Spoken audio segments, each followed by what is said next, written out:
બોટાદના આમ આદમી પાર્ટીના ધારાસભ્ય ઉમેશ મકવાણાએ દંડક પદેથી રાજીનામું આપ્યું છે અને આ સાથે આમ આદમી પાર્ટીના દરેક પદ ઉપરથી રાજીનામું આપવાને લઈને અનેક અટકળો સેવાઈ રહી છે। જો કે એક તરફ આમ આદમી પાર્ટી દ્વારા ઉમેશ મકવાણાને સસ્પેન્ડ કરવામાં આવ્યા છે।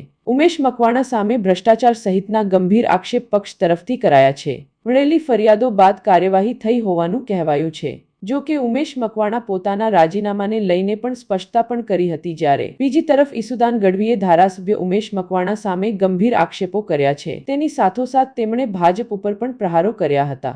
આમ ઉમેશ મકવાણાએ દંડક પદેથી રાજીનામું આપ્યા બાદ તેમને પક્ષમાંથી સસ્પેન્ડ કરવામાં આવ્યા છે। જો કે આ પરિસ્થિતિમાં બોટાદ જિલ્લાનું રાજકારણ ગરમાયું છે। પરસોત્તમભાઈ રાઠોડ, બોટાદ જિલ્લા આમ આદમી પાર્ટીના પ્રમુખની જવાબદારી। આજે અત્યારે હાલમાં ન્યૂઝ દ્વારા મને જાણવા મળેલ છે કે પાર્ટી દ્વારા એમને પાર્ટીમાંથી સસ્પેન્ડ કરવામાં આવેલ છે। જ્યારે આજની પ્રેસ કોન્ફરન્સ હતી ત્યારે એમને પાર્ટી બહાર જઈને એમને જે કામ કરવામાં આવેલ છે તે માટે પાર્ટી એમને સસ્પેન્ડ કરવામાં આવે છે। રહી વાત જનતામાં જ્યારે બોટાદની જનતાએ એમને આમ આદમી પાર્ટી દ્વારા મેન્ડેટ આપવામાં આવ્યો હતો તે ઘણા સમયથી આમ આદમી પાર્ટીમાં કોઈ સક્રિયતા નથી અને લોકોના ખૂબ બોટાદની જનતા ખૂબ એમના ઉપર ગુસ્સે હતી। એટલા માટે એમને જાણી ગયા હતા જે 3-4 દિવસ પહેલાં તે કે એમને જે ગામડાઓની મુલાકાત લીધી ત્યાં પણ તેમને બહુ ખરાબ અનુભવ થયેલો।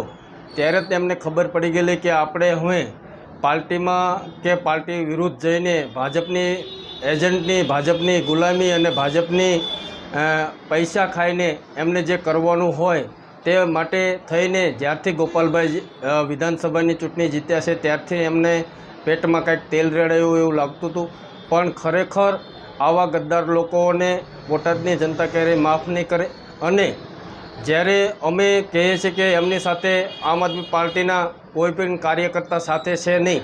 અમારું સંગઠન બોટાદ જિલ્લાનું સંગઠન અમે બધા કાર્યકર્તા અમે આમ આદમી પાર્ટી સાથે છીએ। આવા જનતાઓના ગદ્દારોને અને પાર્ટીની સાથે જે ગદ્દારી કરી છે એ લોકો ચલવી નહીં લે। મિત્રો, આમ આદમી પાર્ટીએ એના શીર્ષ નેતૃત્વએ નિર્ણય લીધો છે કે પાર્ટી વિરુદ્ધ અને જનતા વિરુદ્ધ જે પણ પ્રવૃત્તિઓ કરશે એમને પાર્ટી ક્યારેય સાંખી નહીં લે। ધારાસભ્ય શ્રી ઉમેશ મકવાણાની વારંવાર એમની વિસ્તારમાંથી પણ ફરિયાદો આવતી હતી। પાર્ટી વારંવાર એમને કહેતી હતી કે વિસ્તારમાં રહો। વિસ્તારમાંથી કેટલાય લોકોનો પણ ફરિયાદો આવતી હતી, વિવિધ પ્રકારની ફરિયાદો આવતી હતી, ભ્રષ્ટાચારની ફરિયાદો આવતી હતી। પાર્ટી એમને વારંવાર ચેતવ્યા છે, પણ બીજેપી ગંદી રાજનીતિ કરી રહી છે। ભાજપ છે એમણે ઉમેશ મકવાણાને સાંધી લીધા છે અને પાર્ટી વિરુદ્ધ સતત એક્ટિવિટીઝ, એન્ટી પાર્ટી વિરુદ્ધ એક્ટિવિટીઝ કરવા માટે સતત ભાજપ છે એમને પ્રયાસ કરાઈ રહી છે। આજે પાર્ટીએ નિર્ણય લીધો છે માનનીય અરવિંદ કેજરીવાલજીના શીર્ષ નેતૃત્વએ કે ઉમેશ મકવાણાને પાર્ટી વિરોધી અને જનતા વિરોધી પ્રવૃત્તિઓ કરવા બદલ 5 વર્ષ માટે પાર્ટીમાંથી સસ્પેન્ડ કરવામાં આવે છે। અને હું ચેલેન્જ આપું છું ઉમેશ મકવાણાને, ભાજપે ગંદી રાજનીતિ કરી છે સાહેબ।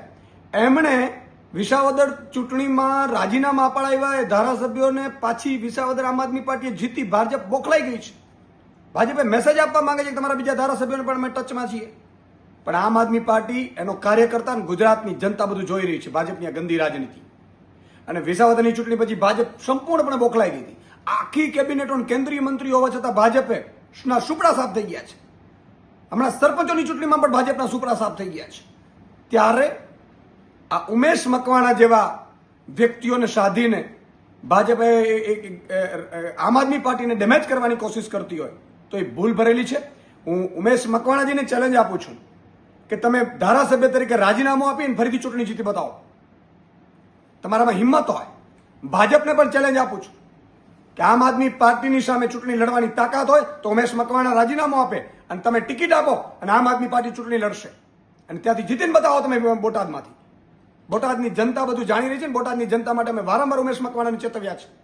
એમની વિરુદ્ધ કેટલી ફરિયાદો થઈ છે, કેટલી ફરિયાદો આવી છે, ભ્રષ્ટાચારની ફરિયાદો આવી છે।